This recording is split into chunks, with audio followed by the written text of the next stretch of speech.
साथ इस वक्त मौजूद हैं शेख मोहम्मद जुन्नैन साहब, किसी तारुफ के मोहताज नहीं, पाकिस्तान नज़रियाती पार्टी के सेंट्रल कोऑर्डिनेशन कमेटी के चेयरमैन हैं, बहुत एक्टिव हैं। सर कैसे हैं आप? अल्लाह का शुक्र, आप बताएं ठीक है, कैसे हैं? तबीयत ठीक खैरियत है। से हैं? तबीयत ठीक है आपकी? अच्छा, पार्टी के हवाले से सर थोड़ा सा बड़े भाई बताइएगा। हैं शहीर अहमद शहीर हैदर सियालवी साहब, और पार्टी के जो सेक्रेटरी जनरल हैं फिर राजा फैज़ान साहब, असल में वो मेरे क्लास फेलो भी थे, हम बचपन से इकट्ठे जी ठीक पले है। बड़े हैं माशाल्लाह से। तो मैं इसका कोऑर्डिनेशन सेंट्रल कोऑर्डिनेशन कमेटी का चेयरमैन हूँ। तो बेसिकली माय जॉब है इसके जितने भी डिप्लोमेट से मुलाकातें हैं, सियासी पार्टी से मुलाकातें हैं, कि हमने बेसिकली तो माशरे में पाकिस्तान में ख़ास तौर पे इस्लाह का काम करना है, तनकीद का काम नहीं करना। तो ये छोटी सी एक ज़िम्मेदारी है जो मेरे ऊपर है, तो इस चीज़ को इस बस हवाले मैं से देख रहा हूँ। बिजनेस के हवाले से भी आपका एक माशाल्लाह नाम है। आजकल के दौर में जो बिजनेस चल रहे हैं, इसके अंदर चेंजिंग के हवाले से आप क्या बात करेंगे? कुछ चेंजिंग्स होनी चाहिए आजकल? देखिए, आजकल के जो बिजनेसेस पाकिस्तान की अगर बात करें तो पाकिस्तान में अभी एक रिसेंटली कैपिटलिज्म का निज़ाम इंट्रोड्यूस हो रहा है, जो कि बहुत पहले यूरोप में, यूके में, चाइना में और हर जगह इंट्रोड्यूस हो चुका था। तो पाकिस्तानी अवाम को अभी तक उस चीज़ के में एडजस्ट होने में टाइम लगेगा। और इंटरनेशनली भी कैपिटलिज्म का जो निज़ाम था वो थोड़ा सा फेल भी हो गया, क्योंकि उसमें अमीर बहुत अमीर हो गया और गरीब जो है बहुत बहुत गरीब हो गया। तो इस चीज़ों को लेते हुए हमने लोगों के एक्सपीरियंस के साथ और पाकिस्तान के हालात देखते हुए कुछ ऐसी पॉलिसीज़ देनी है जिसको लेके हम लोग अपने लोगों का भला कर सकें, बिजनेसमैन के लिए फ्रेंडली एटमॉस्फेयर बना सकें, ताकि इंडस्ट्रियलिस्ट जो है पाकिस्तान के अंदर अच्छा बिजनेस कर सके, इंडस्ट्रीज़ लगें। देखिए, किसी भी कंट्री की जो बैकबोन है वो इंडस्ट्री है। किसी भी कंट्री की बैकबोन आईएमएफ नहीं हो सकता कभी भी। किसी भी कंट्री की जो बैकबोन है वो ये नहीं हो सकता कि आप खाली डिफेंस इकोनॉमी पे ही खड़े रहें। अगर आप डिफेंस इकोनॉमी की बात करें तो फिर देख लें इस टाइम अमेरिका जो है एक बहुत बुरी तरह चीज़ों को फेस कर अच्छा, अभी हम अंदर आ रहे थे तो नज़र पड़ी काफ़ी सारे को प्लेन्स लगे हुए थे, बड़े खूबसूरत खूबसूरत मॉडल्स पड़े हुए थे। तो आप मेरे ख्याल पायलट भी रहे हैं। जी जी, मैं पायलट भी रहा हूँ। अच्छा, उसके बारे में थोड़ा सा बताएं, कहाँ का दुनिया में सफ़र करते रहे आप? बस डिफरेंट जगहों पे जाते रहे हैं, अल्लाह का शुक्र है। सीपीएल कोर्स था वो किया, लेकिन पाकिस्तान के अंदर जब निज़ाम किसी को भी देखते हैं तो कलेजा फटता है, और तो तब से ही सोच लिया था कि पॉलिटिक्स में आना है। ठीक है। पॉलिटिक्स में आके जो अपने लिए कुछ नहीं कर सके ना, लोगों के लिए वो कुछ करना है। लोगों के लिए कुछ करें। तो पॉलिटिक्स में आके सबसे पहले जो दो चार चीज़ें हैं जिसको अगर मेरे हाथ में इख्तियार कभी अल्लाह ने दिया है इंशाल्लाह बिज़निल्लाह, तो उन चीज़ों को बेहतर करना है। उसमें से ये फ्लाइंग सिविल एविएशन भी जो पाकिस्तान का एक डिपार्टमेंट है, इसके अंदर भी चेंजेस लानी है इंशाल्लाह बिज़निल्लाह। अच्छा, अभी आपने देखा कि हज और उम्रे का जो है प्राइवेट सेक्टर में और गवर्नमेंट सेक्टर में प्राइवेटली तौर पे बड़ा अच्छा गया है।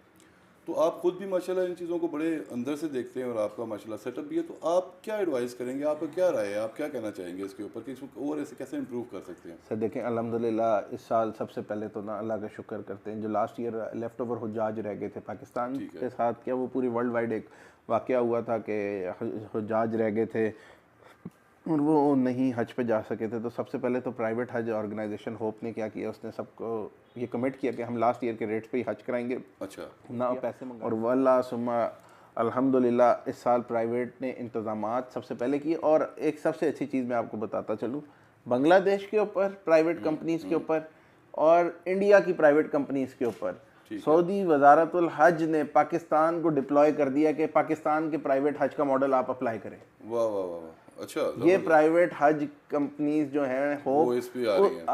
आप उनका प्रोफेशनलिज्म की पीक चेक कर लें कि सऊदीया हम लोगों को कह रहा है कि आप जाएं और दूसरे कंट्रीज को ट्रेन करें कि ये पाकिस्तान मॉडल पे काम करें। तो इस चीज़ में पाकिस्तान प्राइवेट हज को तो मेरा एक टाइम पे खुद इसमें मैं हिस्सा रहा हूँ, तो मैं देखता आ रहा हूँ कि किस किस तरह हम इंटरनली इंप्रूवमेंट्स कर रहे हैं। और देखें, एक बॉडी की तरह सारे लेफ्ट ओवर हुज्जाज भी इस साल जा रहे हैं, 22,000 लेफ्ट ओवर हुज्जाज हैं जो जा रहे हैं। तो इसके ऊपर तो गवर्नमेंट को चाहिए कि इनको अप्रिशिएट करें बुला के कि पाकिस्तानी प्राइवेट हज ने इनका नाम और सर फ़ख्र से बुलंद किया सऊदीया में और इंटरनेशनली भी। और उसके साथ साथ इनके जो लास्ट ईयर के हज कोटे हैं उसको रिवाइव किया जाए, ठीक है। और साथ साथ मैं थोड़ी सी तजवीज़ ये भी देना चाहूँगा, कभी भी यानी एज अ बिजनेसमैन तो मैं हमेशा इस चीज़ को प्रेफरेंस देता हूँ, लेकिन एज अ पॉलिटिशियन भी आपने देखा कि PIA इस टाइम प्राइवेटाइज हो गई है। प्राइवेटाइज हो गया। तो गवर्नमेंट को भी, वजारतुल हज को भी, अगर हम इक़्तिदार में आए, पाकिस्तान नज़रियाती पार्टी अगर हम इक़्तिदार में आते हैं अगला इलेक्शन, क्योंकि आपको बता दें हम 197 डिवीजन से इंशाल्लाह इलेक्शन लड़ेंगे। अच्छा, इंशाल्लाह। और हमारे 197 डिवीजन्स में टीम्स तैयार हो गई हैं। ठीक है। तो हम इक़्तिदार में आए तो हम सबसे पहले हज मिनिस्ट्री को जो है ना रेगुलेटरी बॉडी बनाएंगे। अच्छा, 300 से 350 अफराद आवाम के खर्चे के ऊपर सरकारी लोग हज करते हैं हर साल। ठीक है। हज साहिब इस्तिताअत पे फ़र्ज़ है, हज ना के आवाम के पैसों से फ़र्ज़ है। अब उसमें गवर्नमेंट हमेशा एक बात करती है जी हम तो प्राइवेट टूर ऑपरेटर्स की मॉनिटरिंग के लिए जाते हैं, 90,000 उन हाजियों के लिए जाते हैं जो हज नहीं कर, उनको हज कराना होता है जो गवर्नमेंट ने बुक किए होते हैं। इसका सलूशन है, लेकिन दुनिया में है ना हर चीज़ का सलूशन है। अगर हम ढूंढना चाहें एज अ कौम ना, हम मसला ये है कि ब्यूरोक्रेट्स के पीछे लगे हुए हैं कि जीपीओ ब्यूरोक्रेट बनाएगा, जबकि आप देख लें टीसीएस ना किसी ब्यूरोक्रेट ने बनाई, ना एमिरेट्स किसी ब्यूरोक्रेट ने बनाई, ना क्या कहते हैं प्राइवेट हज की स्कीम किसी ब्यूरोक्रेट ने बनाई, ना बड़ी इंडस्ट्रीज ब्यूरोक्रेट्स ने बनाई। जो चीज़ ब्यूरोक्रेट्स ने बनाई है इस मुल्क में वो इस टाइम मकरूज है। मकरूज है, बिल्कुल ठीक है। इसमें मैं बड़ी खुली आवाज़ लगाता हूँ। ठीक बात है आपकी। प्राइवेट सारा हज कोटा 1,80,000 सऊदी गवर्नमेंट कहती है आप हज प्राइवेट करें। ठीक है। आप 1,80,000 हज प्राइवेट करें, उसको आप नई कंपनीज को भी एंट्रीज दें, पुरानों को अप्रिशिएट करें कि अपने वो उसमें और प्रोफेशनल हो अपने लास्ट ईयर मॉडल्स में। ठीक है, उनके अंदर अमेंडमेंट्स करें आप, रेगुलेटरी बॉडी। आप जब ये कहाँ पे हो गया कि अवाम और गवर्नमेंट आपस में कॉम्पिटिटर हो गई है। हाँ हाँ बिल्कुल ठीक बात है। आप मैंने दुनिया में कहीं नहीं देखा, पहली दफा देखा पाकिस्तान रेलवे खुद रोड की बिड डाल रही है। सर आपसे रेलवे चल नहीं रही, आप रोड बनाने चले हैं। बिल्कुल ठीक है, सही कह रहे हैं। ठीक है, ये कौन से तरीके हैं इस मुल्क में? ठीक है। तो आप प्राइवेट करें सारे हज को, नई कंपनीज को कोटे दें, 50% जो प्राइवेट के पास है आप उनको 50% वापस करें। ठीक है, उनका हक दें, वापस करें। नई कंपनीज को नए 20% आप गवर्नमेंट को लीज आउट कर दें नई कंपनीज के लिए। आप एक ऐप लाएं। आप ये 300 सरकारी बंदों को क्यों लेके जा रहे हैं आवाम के खर्चे के ऊपर? आप एक उससे बेहतर है आप 50 बंदों के हज की कैलकुलेशन निकाल के 1 करोड़ पे हमें दे दें, हम आपको ऐप बना देते हैं। ठीक है, हर हाजी उसमें अपलोड करेगा अपना डाटा कि हमारे साथ क्या ज्यादती, कौन सा टूर ऑपरेटर कर रहा है, कौन सा नहीं कर रहा है। आजकल तो डिजिटलाइजेशन का दौर है। अगर आज भी आपको 300 बंदा चाहिए रेवड़ की तरह भगाने के लिए, तो मैं तो कहता हूँ इससे तो बुरे कोई हमारे मुकद्दर नहीं है। आप एक ऐप बनाएं, उसमें हज क्लाइंट अपना रिव्यू डाले, पाक व्हील्स नहीं ऐप कार की।